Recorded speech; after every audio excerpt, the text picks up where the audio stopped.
99% जीत चुकी थी royal Challengers Bengaluru की टीम सनराइजर्स हैदराबाद की टीम के खिलाफ 30वें मुकाबले को, लेकिन फिर सनराइजर्स हैदराबाद की टीम के गेंदबाजों ने किया कमाल और जीता 25 रन से मुकाबला। नमस्कार दोस्तों, स्वागत है एक बार फिर हमारे चैनल में। सनराइजर्स हैदराबाद और रॉयल चैलेंजर्स बेंगलुरु की टीम के बीच IPL 2024 का 30वां महामुकाबला खेला गया, जहां पर दमदार परफॉर्मेंस करते हुए हैदराबाद की टीम ने पहले तो यहां पर 288 रनों का टारगेट रॉयल चैलेंजर्स बेंगलुरु की टीम के सामने रख दिया। फिर रॉयल चैलेंजर्स बेंगलुरु की टीम के एक के बाद एक विकेट चटकाए। हालांकि रॉयल चैलेंजर्स बेंगलुरु की टीम ने भी कमाल की बल्लेबाजी करी थी, इसके बावजूद भी हैदराबाद की टीम ने 25 रन से मुकाबले को जीतकर इतिहास रचा। तो दोस्तों, इस वीडियो में हम आपको बताएंगे इस महामुकाबले का पूरा हाईलाइट, आखिरकार किस तरह से दमदार परफॉर्मेंस करते हुए हैदराबाद की टीम ने बेंगलोर के खिलाफ ऐतिहासिक जीत दर्ज करी। इस महामुकाबले का पूरा हाईलाइट जानने के लिए इस वीडियो को एंड तक जरूर देखें। साथ ही चैनल को सब्सक्राइब नहीं किया है तो IPL से जुड़ी हर एक लेटेस्ट अपडेट के लिए चैनल को सब्सक्राइब करके बेल आइकन जरूर दबा लें। अगर आप भी हैदराबाद की टीम की इसी ऐतिहासिक जीत के साथ खुश हैं तो इस वीडियो को एक लाइक जरूर करें। तो दोस्तों, हम बात करें इस महामुकाबले की शुरुआत से, तो आज के इस मुकाबले में सिक्का उछला RCB की टीम के कप्तान फाफ डु प्लेसिस ने और गिरा भी उन्हीं के पक्ष में। रहने की रॉयल चैलेंजर्स बेंगलुरु की टीम ने इस मुकाबले में टॉस जीता और पहले गेंदबाजी करने का फैसला किया। बल्लेबाजी के लिए सनराइजर्स हैदराबाद की टीम को आमंत्रित किया। इस टीम की तरफ से पारी की शुरुआत करने उतरे थे ट्रेविस हेड, तो उनके साथ थे अभिषेक शर्मा, जहां पर अभिषेक शर्मा ने पहले ओवर की चौथी गेंद पर ही चौके के साथ अपना खाता खोला। तो इसके बाद दमदार फॉर्म में उतरे ट्रेविस हेड ने भी दूसरे ओवर की दूसरी बॉल पर टापली की गेंद का शानदार आगाज किया और दमदार इन्होंने भी लेग साइड की तरफ चौका जड़ा और यहां पर चौके के साथ बेहतरीन शुरुआत करी। तो इसी ओवर की तीसरी बॉल पर ट्रेविस हेड ने एक बार फिर दमदार परफॉर्मेंस करते हुए गेंद को बाउंड्री लाइन के पार भेजा और इनिंग का पहला छक्का जड़ दिया। तो इसी ओवर की आखिरी गेंद पर अभिषेक शर्मा ने भी दमदार परफॉर्मेंस करते हुए यहां पर बैकवर्ड स्क्वायर लेग के ऊपर से गेंद को बाउंड्री लाइन के पार भेजते हुए दमदार छक्का जड़ दिया। दोनों खिलाड़ियों ने मिलकर काफ़ी बेहतरीन पार्टनरशिप करी। चौथे ओवर की पहली गेंद जो कि यश दलाल डालने आए थे, अभिषेक शर्मा ने बैकवर्ड पॉइंट की तरफ एक बार फिर गेंद को बाउंड्री लाइन के पार भेजा और दमदार चौका जड़ दिया। तो इसके बाद पांचवें ओवर की दूसरी बॉल जो कि फर्ग्यूसन डालने आए थे, ट्रेविस हेड ने इनकी गेंद का भी शानदार आगाज किया और दमदार शॉट खेलते हुए यहां पर लेग साइड की तरफ छक्का जड़ा। तो इसी ओवर की तीसरी बॉल पर इन्होंने मिड विकेट की तरफ गेंद को बाउंड्री लाइन के पार भेजते हुए छक्का जड़ दिया। तो इसी ओवर की आखिरी गेंद पर इनके बल्ले से लॉन्ग ऑफ की तरफ एक और शानदार चौका देखने को मिला था। दोनों खिलाड़ियों के बीच यहां पर 5 ओवर तक की 50 पार्टनरशिप बनी। तो इसके साथ ही यहां पर छठे ओवर की दूसरी बॉल पर ट्रेविस हेड ने एक बार फिर लॉन्ग ऑन के ऊपर से गेंद को बाउंड्री लाइन के पार भेजते हुए छक्का जड़ा। तो इसी ओवर की चौथी बॉल पर ट्रेविस हेड के बल्ले से डीप मिड विकेट की तरफ एक और शानदार छक्का देखने को मिला था। तो इसी ओवर की पांचवी बॉल पर ट्रेविस हेड ने चौके के साथ ही अपनी 50 भी पूरी कर ली। तो उनके साथ अभिषेक शर्मा ने भी बेहतरीन परफॉर्मेंस किया। सातवें ओवर की दूसरी बॉल पर हेड ने एक बार फिर दमदार बाउंड्री के साथ चौका जड़ा। तो इसी ओवर की तीसरी बॉल पर इनके बल्ले से मिड विकेट के ऊपर से छक्का देखने को मिला। तो इसी ओवर की चौथी बॉल पर इन्होंने एक बार फिर मिड विकेट के ऊपर से दमदार छक्का जड़ दिया। तो इसके बाद 8वें ओवर की पहली गेंद पर अभिषेक शर्मा ने लॉन्ग ऑफ के ऊपर से गेंद को बाउंड्री लाइन के पार भेजते हुए दमदार छक्का जड़ा। 8 ओवर तक दोनों खिलाड़ियों के बीच यहां पर शतक की साझेदारी हुई, लेकिन इस शानदार साझेदारी को तोड़ने में सफल रहे थे टापली, जिन्होंने 9वें ओवर की पहली गेंद पर अभिषेक शर्मा का विकेट लिया। फर्ग्यूसन के हाथों से इनको कैच आउट करवा दिया, जो 22 बॉलों पर 34 रन बनने के बाद पेविलियन लौटे। तो इसके बाद ट्रेविस हेड का साथ देने मैदान पर उतरे हेनरिक क्लासेन, जहां पर हेनरिक क्लासेन ने भी 11वें ओवर की दूसरी बॉल पर मिड विकेट की तरफ गेंद को बाउंड्री लाइन के पार भेजते हुए छक्के के साथ अपना खाता खोला। तो पर दमदार फॉर्म में उतरे ट्रेविस हेड ने यहां पर 12वें ओवर की चौथी बॉल पर चौके के साथ अपना यहां पर शतक भी पूरा कर लिया, लेकिन इनकी इस शानदार शतक की पारी को तोड़ने में सफल रहे फर्ग्यूसन, जिन्होंने 13वें ओवर की तीसरी बॉल पर ट्रेविस हेड का विकेट लिया।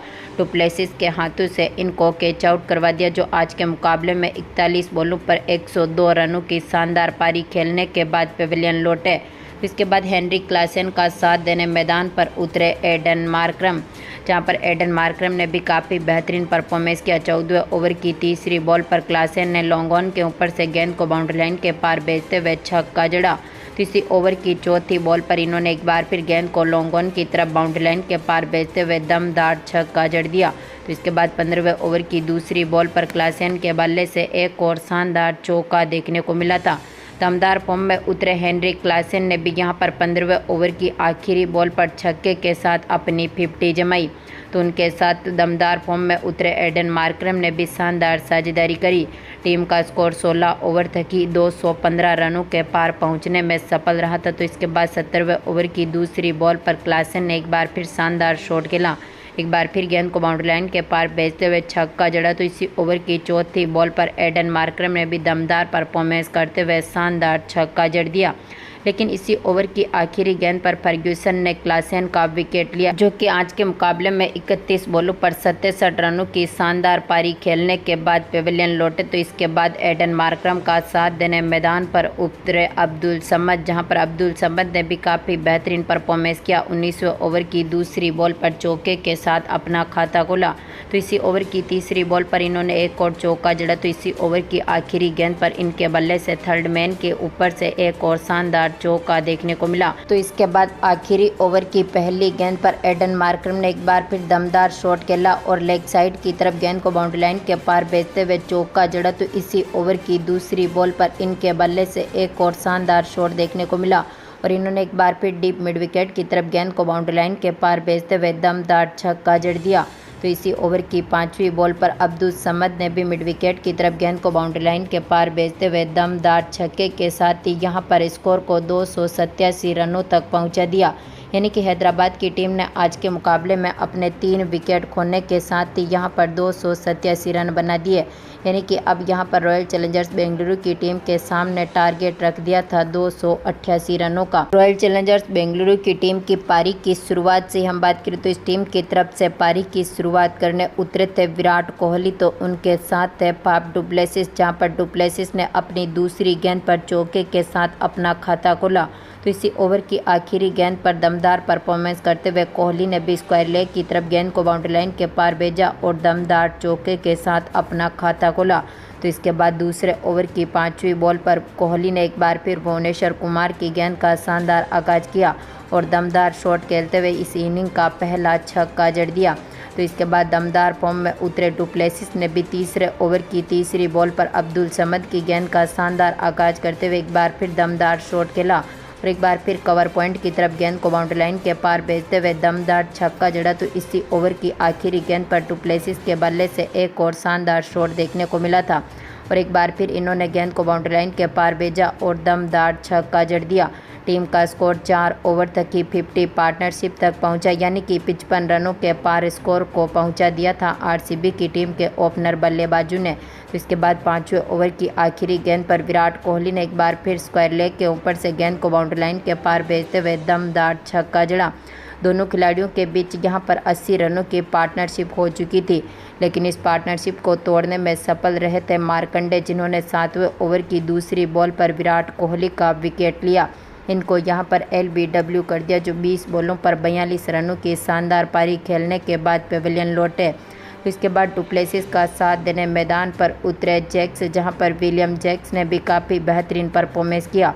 8वें ओवर की पहली गेंद पर डु प्लेसिस ने उनादकट की गेंद का शानदार आगाज किया। डीप स्क्वायर लेग की तरफ गेंद को बाउंड्री लाइन के पार भेजते हुए दमदार छक्का जड़ा, लेकिन इसी ओवर की आखिरी गेंद पर उनादकट ने रन आउट कर दिया विल जैक्स को, जो कि आज के मुकाबले में 4 बॉलों पर मात्र 7 ही रन बना सके और इनको पेविलियन की राह देखनी पड़ी। 8 ओवर तक टीम का स्कोर 2 विकेट खोने के साथ ही 100 रनों के पार पहुंचा था।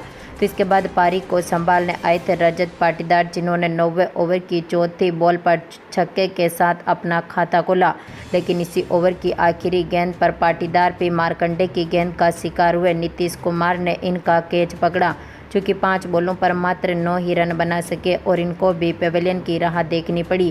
तो इसके बाद डु प्लेसिस का साथ देने मैदान पर उतरे दिनेश कार्तिक, लेकिन आज के मुकाबले में डु प्लेसिस भी कुछ खास करते हुए नहीं दिखे और 10वें ओवर की तीसरी बॉल पर ही कमिंस ने डु प्लेसिस का विकेट लिया। इनको यहां पर हेनरिक क्लासेन के हाथों से कैच आउट करवा दिया।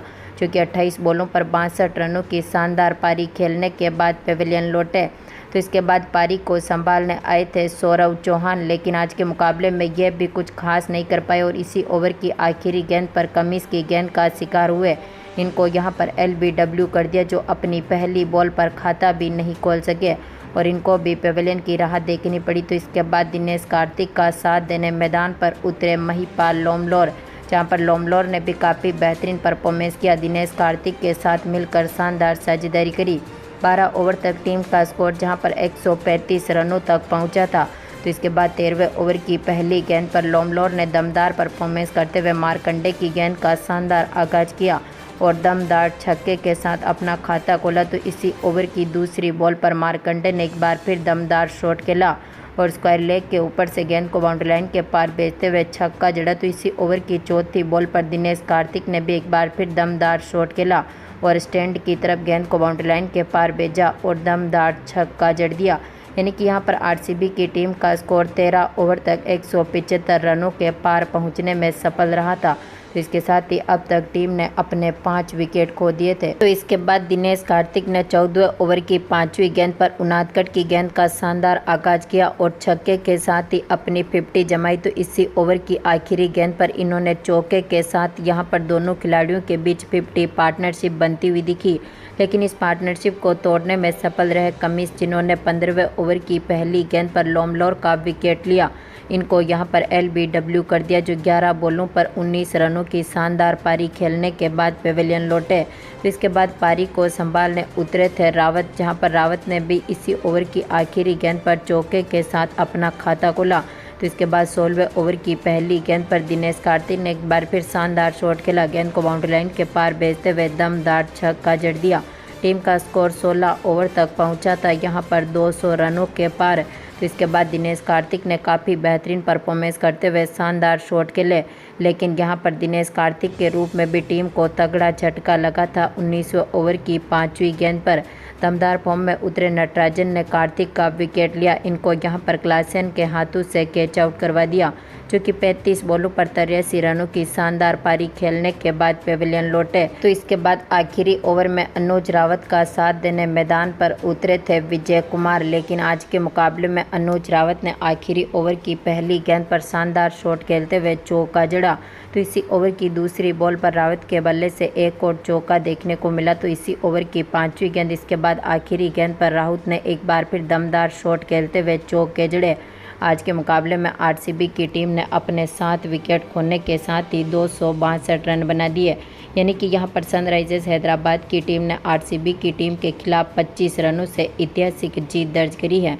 तो दोस्तों, आपको क्या लगता है इस बार सनराइजर्स हैदराबाद की टीम यहां पर टॉप 1 में पहुंचकर क्वालिफाई करेगी या फिर नहीं? अपनी कीमती राय कमेंट बॉक्स में ज़रूर दें। धन्यवाद दोस्तों।